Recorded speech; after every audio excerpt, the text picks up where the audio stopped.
स्कंद संख्या 1, अध्याय संख्या 10 और श्लोक संख्या 11।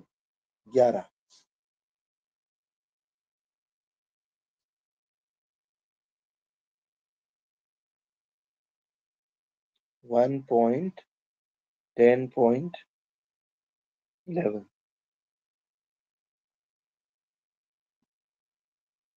11 और 12 एक साथ है।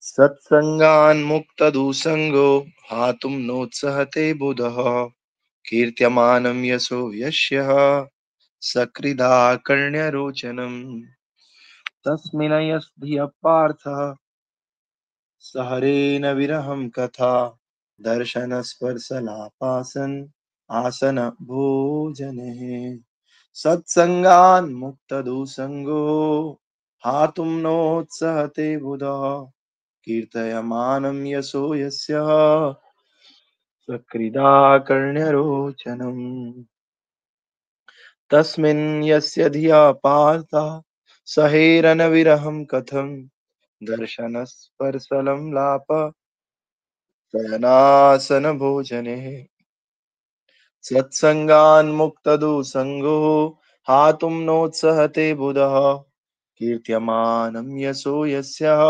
सकृदाकर्ण्यरोचनम् तस्मिन् यस्तद्धि पार्थः सहेरनविरहं कथं दर्शन स्पर्शनं प्राप शयनासनभोजने सत्सङ्गान्मुक्तदुसङ्गो हातुं नोत्सहते बुधः कीर्त्यमानं यशो यस्य सकृदाकर्ण्यरोचनम् तस्मिन् यस्ताधिया पार्थ सहेरन्विरहं कथा दर्शनस्पर्शलं लापं शयना आसन भोजने। हरि बोल। हरे कृष्ण गुरु जी। सत्संगना मुक्त दुःखसंगो हातुं नोत्सहे दुना कीर्त्यमाना यशो यस्य सकृत् आकर्णरोचनम् हरि हरि। तस्मिन्यासद्धिया पार्थ शहरेण बृहरं कथं दर्शनं स्पर्शसंलाप शयनासनभोजने। और कोई? हरे कृष्ण।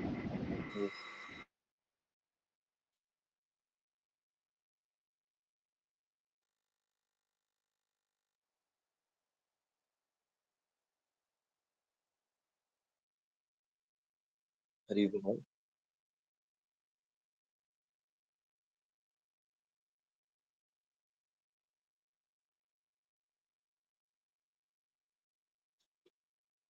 हरि बोल। हरे कृष्ण प्रभु नमस्कार। सत्संगामुक्तदुसंगो हतुं नोदशते बुधाः कीर्तयामनं यशो यशाः सकृदाकर्णयोरोचनम् तस्मिन्नष्टा धिया पार्था सहेरन् विरहं कथं दर्शनस्पर्शसम्पलं वा पुण्यानसना भोजनाः। Hari Hari.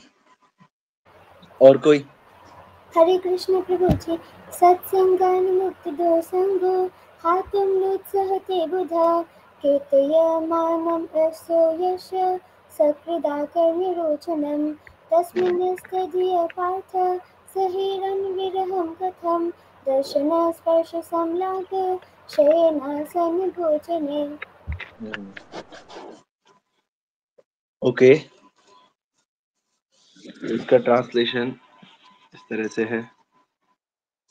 The intelligent who have understood the Supreme Lord in association with pure devotees and have become freed from bad materialistic association can never avoid hearing and glories of the Lord, even though they have heard from only once. How then could the Pandavas tolerate his separation? For they had been intimately associated with his person, seeing him face to face, touching him, conversing with him, and sleeping, sitting, and dining with him. तो बहुत अच्छी बात है। हमने देखा युधिष्ठिर महाराज से permission मांगने के लिए भगवान जाते हैं और युधिष्ठिर महाराज परमिशन दे देते हैं भगवान को वापस द्वारिका प्रस्थान करने के लिए, और भगवान उनके चरणों में शीश झुकाते हैं, उनको दंडवत प्रणाम करते हैं और युधिष्ठिर महाराज भी उनको गले लगाते हैं। उसके बाद भगवान जितने भी थे वहां पर सब लोगों को गले लगा करके रथ में बैठ जाते हैं। ये हमने देखा था। और उसके बाद हमने ये भी देखा था कि उस समय सुभद्रा, द्रौपदी, कुंती महारानी, चाहे वो उत्तरा हो, गांधारी हो, या फिर धृतराष्ट्र हो, कृपाचार्य हो, युयुत्सु हो, नकुल, सहदेव, भीमसेन, धौम्य ऋषि और सत्यवती, ये सारे लोग लगभग बेहोश हो गए थे। बेहोश क्यों हुए? क्योंकि उनके लिए भगवान कृष्ण से वियोग करना असंभव था, because they were not able to tolerate the separation from Krishna. ये हमने कल तक पढ़ा था। और आज हम देख रहे हैं किस प्रकार से इंटेलिजेंट लोग कौन होते हैं उनको समझा रहे हैं कि the intelligent who have understood the supreme lord in association of pure devotees and have become freed from bad material association can never avoid hearing the glories of the lord, even though they have heard them only once. कह रहे हैं कि जो बुद्धिमान व्यक्ति हुए हैं, ऐसे बुद्धिमान व्यक्ति जिन्होंने शुद्ध भक्तों की संगति में भगवान को समझ लिया है। तो पहली बात तो ये है, भगवान को केवल शुद्ध भक्तों की संगति में ही समझा जा सकता है। भगवान को समझना बड़ा डिफिकल्ट है। बिना शुद्ध भक्तों की संगति के भगवान को नहीं समझा जा सकता है। और दूसरी बात क्या है कि they are free from bad materialistic association, और उन्होंने बुरे भौतिकवादी संगति से वो मुक्त हो गए। यानी कि भक्तों की संगति का असर भी तभी होता है जब हम अपने आप को बुरी भौतिक संगति से मुक्त कर देते हैं। जब तक हम बैड मटेरियलिस्टिक एसोसिएशन में रहते हैं, भक्तों का संग भी उतना प्रभावशाली नहीं होता है।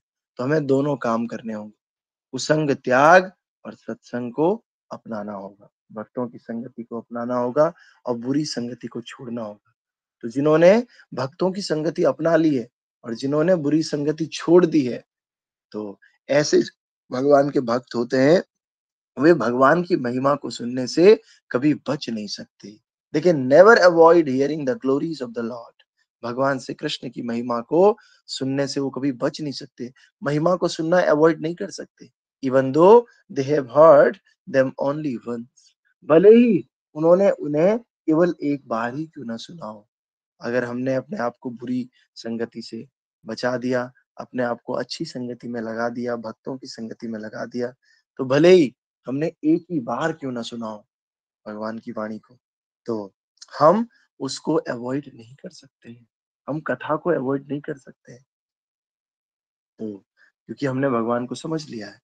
तो फिर how then could the Pandavas tolerate his separation, तो फिर पांडव कैसे उनके वियोग को सह सकते थे, जो कि क्या करते थे, for they had been intimately associated with his person, जो कि बहुत ही करीबी से उनके साथ जुड़े हुए थे। एंड कैसे जुड़े हुए थे, seeing him face to face, उन्हें सामने से देखते थे, टचिंग हिम, उन्हें टच करते थे, कन्वर्जिंग विद हिम, उनके साथ बातचीत करते थे, एंड स्लीपिंग, उनके साथ सोते थे, sitting and dining with him, उनके साथ बैठते थे और भोजन भी करते थे।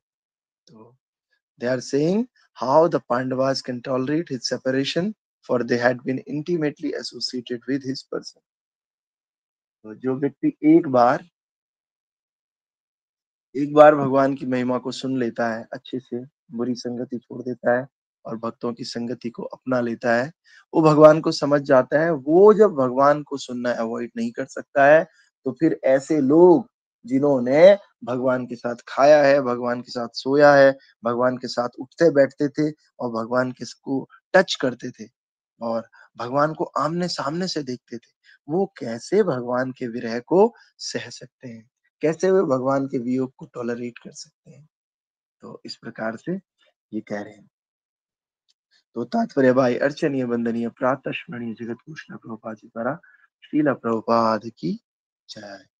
तो जो जीवित प्राणी की जो संवैधानिक स्थिति है, वो श्रेष्ठ की सेवा करने की, वह इंद्रिय तृप्ति के विभिन्न चरणों में मायावी भौतिक ऊर्जा के आदेशों को बलपूर्वक सेवा करने के लिए बाध्य है, और इंद्रियों की सेवा करने में वो कभी नहीं थकता। भले ही वह थका हुआ हो, मायावी ऊर्जा उसे लगातार संतुष्ट हुए बिना ऐसा करने के लिए मजबूर करती है।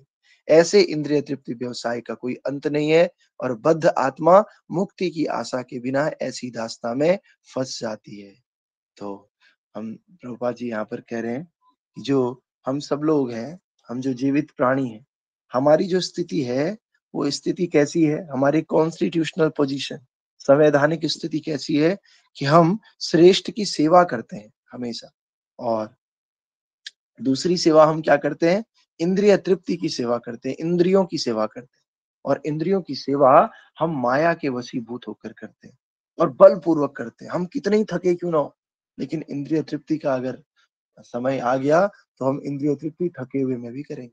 लेकिन वही अगर हमें भगवान की भक्ति करनी हो, वही अगर हमें कृष्ण भक्ति करनी हो, रीडिंग हियरिंग करनी हो, क्लास सुननी हो, तो हम थोड़ा भी थके होंगे तो हम नहीं करेंगे क्योंकि हम उस स्थिति में नहीं है।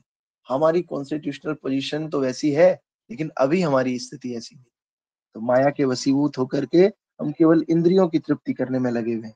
इसीलिए हम थके हुए भी रहते हैं, तो मायावी ऊर्जा हमें इतना प्रेरित करती है इंद्रिय तृप्ति करने के लिए कि हम थके हुए होने के बाद भी आराम से इंद्रिय तृप्ति कर लेते हैं। तो कह रहे हैं कि जो इंद्रिय तृप्ति है, उसका कोई अंत नहीं है। हमें ऐसा लगेगा बस अभी कर रहा हूँ, बस थोड़ी देर के लिए संतुष्ट हो गया, फिर कल इसी समय दोबारा इंद्रिय तृप्ति का मन करेगा। तो इसीलिए इंद्रिय तृप्ति का कोई अंत नहीं।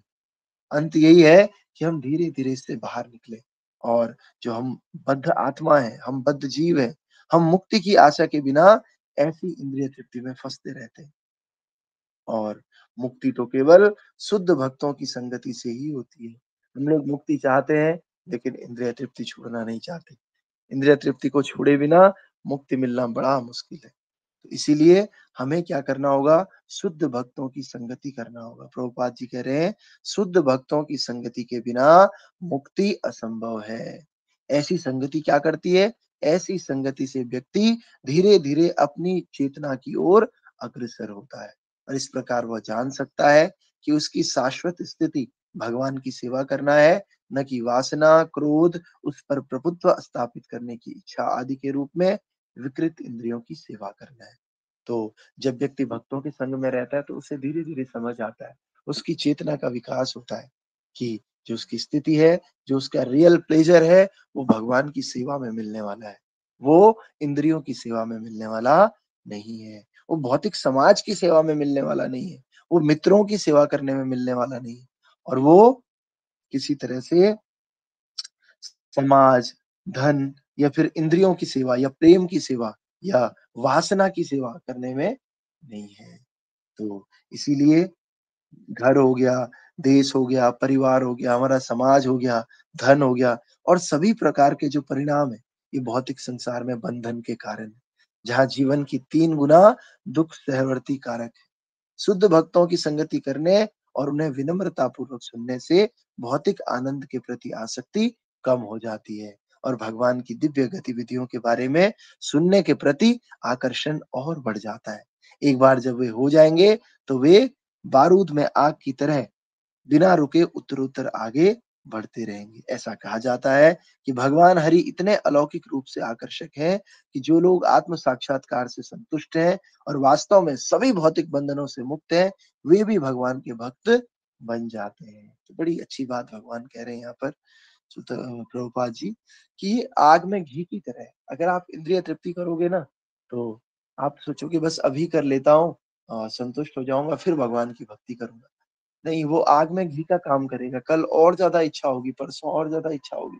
धीरे-धीरे ये इंद्रिय तृप्ति की जो डिज़ायर है, चाह है, ये बढ़ती रहेगी, और बढ़ते-बढ़ते ये बहुत आगे पहुँच जाओगी माया की सेवा करने में, और भगवान को भूल जाओगे। ऐसे ही यही अगर आप कृष्ण सेवा के लिए करते हैं, इंद्रिय तृप्ति ना करके कृष्ण की सेवा करते हैं, करते रहते हैं, करते रहते हैं, करते रहते हैं, तो ये भी आग में घी की तरह काम करता है।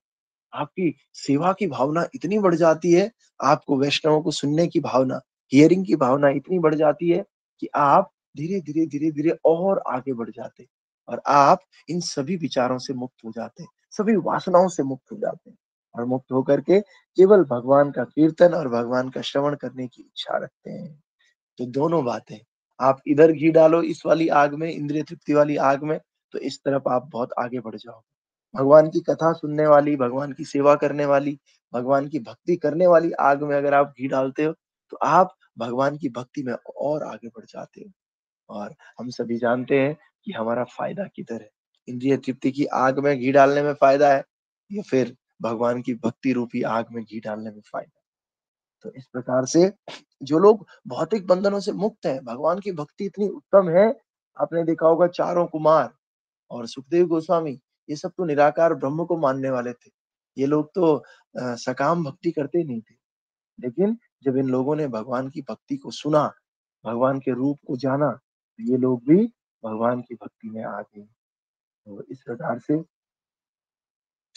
इस प्रकार से इन परिस्थितियों में यह आसानी से समझा जा सकता है कि पांडवों की स्थिति क्या रही होगी, जो भगवान के निरंतर साथी थे। जो भगवान के साथी नहीं है, जो निराकार ब्रह्म को मानते हैं, वो अगर कृष्ण की महिमा को सुन ले, तो वो भी भक्त बन जाते हैं। तो सोचिए, जो कृष्ण के साथ दिन रात रह रहे हो, उनके साथ आदान-प्रदान कर रहे हो, तो उनकी स्थिति क्या होगी? तो पांडवों की स्थिति बड़ी श्रेष्ठ स्थिति थी। इसीलिए जब श्री कृष्ण जा रहे हैं, तो पांडवों को उनका विरह सहन नहीं हो रहा है। तो वे श्री कृष्ण के तो भगवान के निरंतर साथी थे पांडव, और वे श्री कृष्ण से अलग होने के बारे में सोच भी नहीं सकते थे, क्योंकि निरंतर व्यक्तिगत संपर्क के कारण उनके लिए आकर्षण और ज्यादा तीव्र था। उनके रूप, गुण, नाम, प्रसिद्धि, लीला आदि द्वारा उनका स्मरण शुद्ध भक्त के लिए भी आकर्षक है। इतना कि वह सांसारिक दुनिया के सभी रूप, गुण, नाम, प्रसिद्धि और गतिविधियों को भूल जाता है, और उनके कारण शुद्ध भक्तों के साथ परिपक्व संगति से वह एक पल के लिए भी भगवान के संपर्क से बाहर नहीं होता है। तो आपने देखा होगा इस संसार में जब कोई भौतिक व्यक्ति किसी से प्रेम करता है, तो वो दिन भर उसकी याद करता है, खाता है, खाते समय सोचता है कि जिससे वो प्रेम करता है वो भी यहाँ पर होता तो बड़ा आनंद आ जाता। जब वो सोता है, सिनेमा देखने जाता है, इधर-उधर डांस करने क्लब में जाता है, हर जगह वो उसका चिंतन करता है। तो इसी प्रकार से जो भगवान के भक्त होते हैं, और आपने सुना होगा कि जब उसका प्रेमी उसके सामने रहता है, साथ में वो रह चुके होते हैं, भौतिक भाषा में बोलते हैं कि अगर उनकी मेमोरीज़ होती, तो वो मेमोरीज़ वाले ज़्यादा एक-दूसरे के लिए तड़पते हैं। लेकिन जब दूर से ही देखा होता है किसी को और ऐसे ही प्रेम हो जाता है, तो उस समय उतनी तड़प नहीं होती। इसी प्रकार से जिन भक्तों ने भगवान की महिमा सुना है, वो भी भगवान का विरह सहन नहीं कर सकते। तो जिन भक्तों की मेमोरीज़ है भगवान के साथ, मेमोरीज़ मतलब खाना-पीना, उठना-सोना, सब कुछ प्रैक्टिकली भगवान को सामने से देखा है फेस टू फेस, भगवान के साथ बातचीत करी है, उनके लिए सहना तो बहुत मुश्किल हो जाता है कि इस जब भौतिक संसार में देखो, इस टेम्परेरी संसार में, ये तुच्छ जगत, दुखों से भरा हुआ जगत, जब यहाँ पे एक सिंपल व्यक्ति दूसरे को प्रेम करता है गर्लफ्रेंड, बॉयफ्रेंड के रूप में, तो सोचो इतनी आसक्ति हो जाती है।